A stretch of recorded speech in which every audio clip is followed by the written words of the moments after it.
আমার প্রথম নিবেদন আবার আসিব ফিরে, কবি জীবনানন্দ দাশ। আবার আসিব ফিরে ধানসিঁড়ি তীরে, এই বাংলায় হয়তো মানুষ নয়, হয়তো বা শঙ্খচিল শালিকের বেশে, হয়তো ভোরের কাক হয়ে এই কার্তিকের নবান্নের দেশে, কুয়াশার বুকে বেশে একদিন আসিব এ কাটাল ছায়ায়, হয়তো বা হাঁস হব কিশোরীর ঘুমুর রহিবে লাল পায়, সারাদিন কেটে যাবে কলমির গন্ধ ভরা জলে ভেসে। আবার আসিব আমি বাংলার নদী মাঠ ক্ষেত ভালোবেসে, জলঙ্গির ঢেউয়ে ভেজা বাংলারই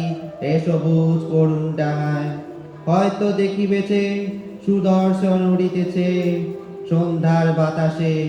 হয়তো শুনিবে এক লক্ষ্মী পেঁচা ডাকিতেছে শিমুলের ডালে, হয়তো খইয়ের ধান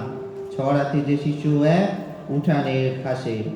রূপসার ঘোলা জলে হয়তো কিশোর এক সাদা ছেঁড়া পালে ডিঙা বায়, রামেক সাতরায় অন্ধকারে আসিতেছে নীরে, দেখিবে ধবল বক আমারেই পাবে তুমি ইহাদের ভিড়ে। আমার